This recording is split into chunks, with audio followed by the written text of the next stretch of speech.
Hello, friend. I hope you had an amazing Thanksgiving holiday last week. If you celebrate that holiday, hope you had a great time with family and friends. We had a big get together at my brother-in-law and sister-in-law's house. They have brand new baby twins, and it was so amazing meeting them. And they just bought a great piece of property that we got to go see and all of their animals that they have. So it was a great holiday for our family. And if you missed last week's episode, then you probably missed my announcement that starting this week, going forward, every single week, we will have 2 episodes dropping. So every Monday, we will have our regular topic, and then every Thursday will be a second episode now, which will be a theme Thursday. So we'll be going through different themes based on the first Thursday, the second Thursday, the third Thursday of every month, and so on. Okay, so today's episode is, as promised last week, is all about meal planning. Meal planning tips that are going to help you save a lot of money and some time on groceries, on food, managing your food for your family each and every week. So you may want to grab a paper and pen or something to take notes on, and let's get into it. All right, this is the process that I go through each week for meal planning for my family. So I wanted to share this with you as it does help us save a lot of money. And now it saves me so much time because it's just an automatic habit. So the first step is you want to inventory what you have on hand first.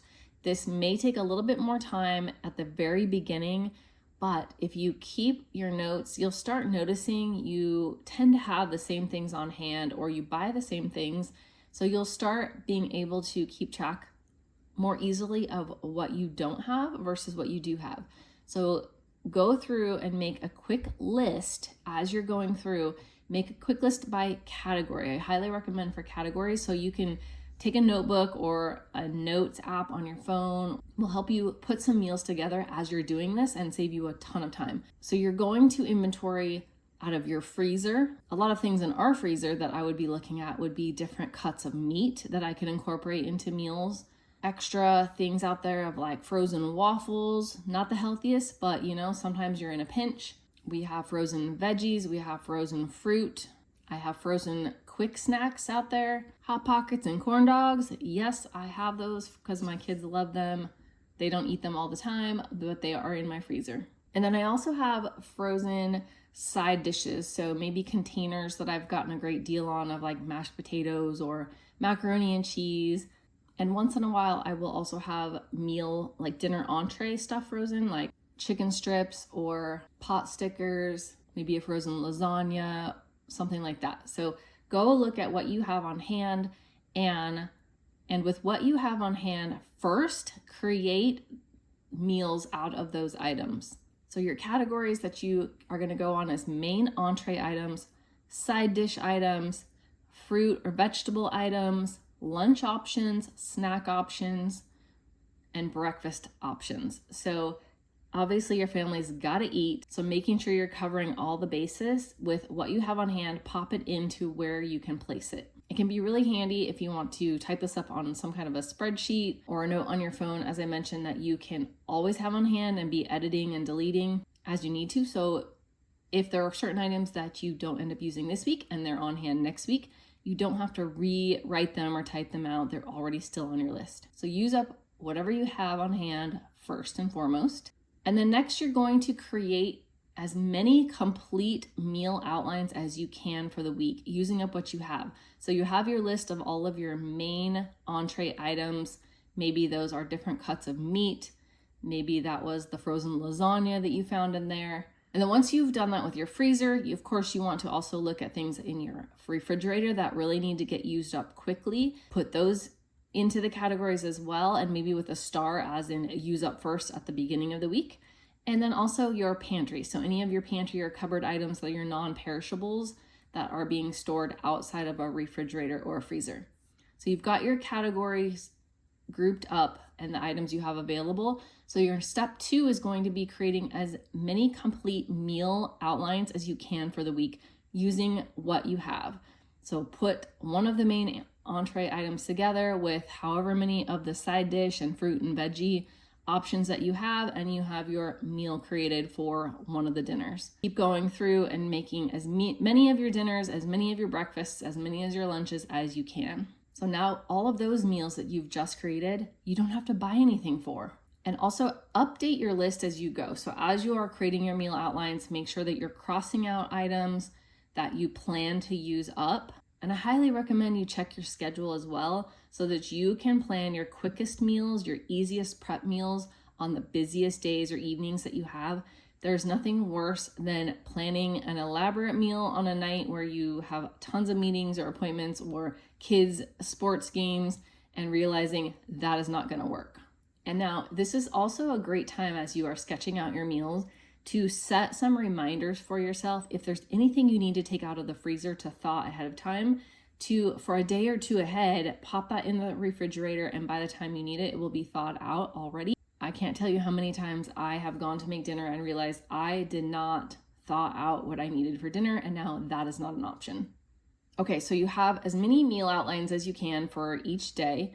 Now you know what's left. So look through the store flyers and look for the items that are on their lowest prices. So what kinds of items are they featuring with the biggest markdowns? Look for meats that may be on great discounts. Maybe there are produce items that they have in abundance because that's what's in season right now.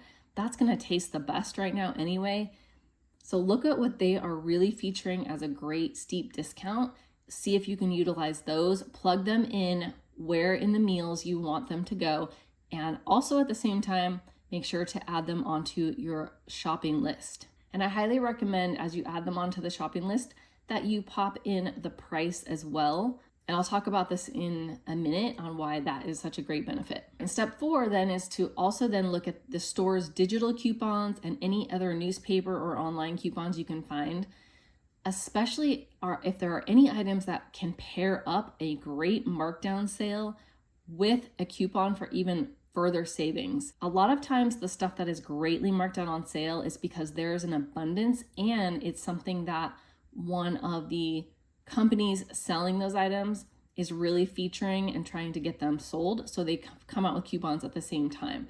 I cannot tell you how often this happens, especially if it is more of like a processed type item. And you can get those for really inexpensively this way. So look for anything that's going to pair up and then add any of these items into your meal planning gaps. Anywhere there's a gap for any side dishes, main entrees, snacks, etc. So you're continuing to build out your entire meal plan with things you already have, but then the things that are the lowest cost for you to buy at the store. Again, if these are items you're adding that are on the coupons, make sure you're also adding those to your shopping list with the price you expect to pay and also the price that you expect it to end up being after the coupon, and maybe put like a little C that tells you you have a coupon so you don't forget to use it when you are paying. Okay, now why do you have to put the price on there? Why do I recommend that? Well, 2 things. 1, so you can be keeping track as you're going through the store if you are on budget. So as you are buying things or adding them into your cart, you can be adding up to make sure whatever your budgeted grocery allowance is for that week or for that shopping trip, you know if you're still within that budgeted amount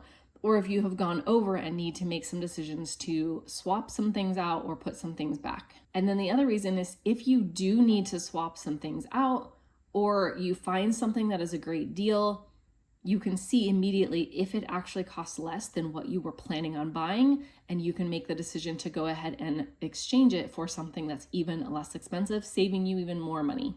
So I mentioned crossing items out as you're using them up. This is a great way to always have an updated list of what your family likes, what types of meals, what types of items you use in meals, and you'll know that you are now out of those meals. So if you find a great stock up price on something that you're out of, or you need to start watching the sales, you'll know right away what items you are running low on or are completely out of that you need to replace.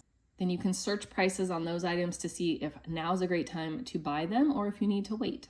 All right, now once your meal plan is completely finalized, you're going to take your list with you to the store. It's time to get the items to make up your weekly meal plans. So once you get to the store, first and foremost, I highly recommend before you start actually looking for the items on your list, checking all of the clearance items you have throughout your store. There are so many different clearance sections within a grocery store, in the grocery aisles of a store, even if it's a big department store.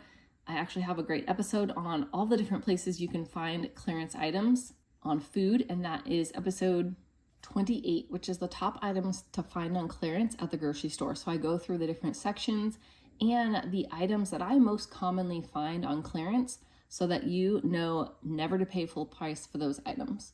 Of course, your store and location may be a little bit different, so get to know your clearance sections. And the reason I want you to go through all the clearance sections first is to see if you can find any items that are actually less expensive than items you had planned on buying. So this is where you can make some quick swaps on something you find on clearance. You never know what's going to be on clearance, so you can't really plan. That's why I have you hit these sections first, but you already have your meal plans in place. So if you go and find the produce clearance section and you find a great deal on cauliflower, maybe cauliflower mash is now your side dish instead of the mashed potatoes that you planned on either making from scratch by buying potatoes that cost more than the cauliflower, or something that was a processed mashed potato item you were planned on buying. The cauliflower may be less money and now you can swap it out. Also, checking the clearance can be a great way to find any items that may be now on your out of list. So that list that is what you're running out of, running low on, or completely out of, you may find some options. For example, in our non-perishable clearance section of our Kroger, our Fred Meyer that we have, sometimes I find boxes of cereal that are marked down. And so I might find some really cheap cereal options of flavors that are no longer being sold because they might have been a seasonal flavor or a seasonal just color scheme. I find coffee marked down a lot in there. So if you're running low on coffee, all kinds of things. So checking all of your clearance sections first can give you some less expensive swaps and help you find those things very cheaply that you are out of. So now you have added things into your cart from clearance and swapped them onto your meal planning list, removed the items from your shopping list that you no longer need to purchase because you found cheaper alternatives. So now you can go and buy the remaining items on your list. So in the end, your total cost should now be reduced by the cost savings that you found buying the items on clearance. Again, keep track of your spending the entire time. Just because some things may end up costing more than you thought, or you wanted to stock up on something that you found a great deal on, so just make sure you're not going over budget. If you are, then you've got to make some replacements for lower cost items. Again, either putting some things back and doing without, or continuing to make enough swaps that are less expensive where you have all of the items you need, but your cost is reduced. And that doesn't mean you have to do a swap of the exact same item. You don't have to swap one cereal for a different, for example. You could decide that cereal is not a great deal this week and we're taking that off the meal plan now and we're going to just use up the eggs and sausage that we already have at home for more meals. Now, just some general tips. That's pretty much the process for meal planning, but here are some general tips that can just help you further reduce your cost or make sure that you stick to your plan. Of course, once you get home, prepping can be key. So while you're already handling the products, if there's anything that would need to be processed and prepped, like veggies cut up or anything portioned into snack size portions, I recommend doing it now. You already have the items out and they're not put away yet. So just getting it all done can actually help you stick to your meal plans throughout the week without deviating. There have been so many times that I've had a meal plan made and I'm just tired one day and do not feel like prepping, cutting the veggies that are needed for that meal, and it feels like just too much work and I don't want to follow through. So anything that you can do to help yourself follow through is better to just get it out of the way while the items are right there in your hand. Another tip is just to keep your meal options handy. So having that list of meal options at all times that you keep adding to that you already know your family likes. So when you are creating your meals, you can go through if you need some inspiration and look through. If you can't think of something to use up a certain item, look through your meal list and go, gosh, could I make any of these items, any of these meals with that item? Because sometimes our creativity, our brain just doesn't want to think about it. Another tip is to keep your meals simple. This will help you stick to your plans. This will help you with not having to overthink or having to buy too many things or too many ingredients. It makes meals get put together so much faster. So keep meals simple. They don't have to be elaborate at all. Another tip is to use up leftovers. So always use up your leftovers, whether that is the very next day, it can be used for a lunch, or save all your leftovers for a few nights and then have a leftover night where all the leftovers get pulled out and everybody chooses what they want to eat for dinner. And that's a dinner you don't have to think about. So as you use up leftovers for any meals that you did not plan on using leftovers, now you can move that meal, whether it's the lunch you were planning to make, but now you have leftovers, or it's the dinner and you don't have to make anymore because you have enough leftovers for everybody. Whatever meals get skipped, move those unneeded meals to next week's plan. It just stretches the food items you already have for that meal. Now you have it for next week, and that's one less meal next week to think about. Another tip is to not be afraid to repeat items. It's okay if you have rolls or rice, for example, as a side item to dinner, more than one dinner every week. It's okay. You can have rice 3 times in 1 week. And in fact, make enough for all those 3 meals up front, and you only have to do the prep once. If you like frozen broccoli, have it 2 different nights or 3 different nights. It doesn't have to be a different veggie. And in fact, you can even plan meals accordingly for the purpose of having that meal be for more than one night. So make a quiche, for example, or an egg frittata, and you've got 2 different meals where you're eating that same frittata. Or make extra pancakes, and you've got leftover pancakes to heat up quickly and easily throughout the rest of the week. The next tip is to look at any of the ingredients that you usually make in a meal and see if there's one ingredient that you could completely eliminate from the meal and you'd still basically have the same meal. Like you wouldn't really miss it much. So for example, you're making omelets, maybe you make ham cheese omelets or bacon and cheese omelets. Make just a cheese omelet. You probably won't miss the meat.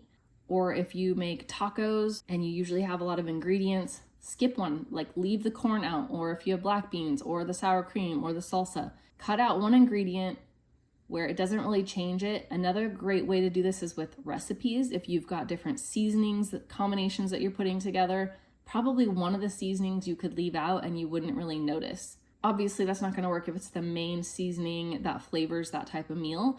But a lot of times there's 4 or 5 different seasonings that you have to use in a meal.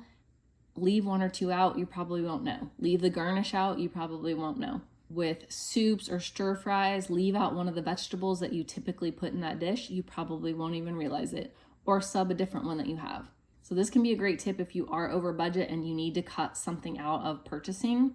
And of course, making item swaps as well, so that any recipe that you have or any meal you typically make, you can get way more creative by just making some easy swaps that can save money and use up what you have, or buy something that's less expensive. So where a swap can be a great easy option is with meats. So most meats can be substituted for any other meat in a meal. You can make tacos with chicken, with pork, with beef, with fish, with veggies and beans and mushrooms and walnuts, with shrimp.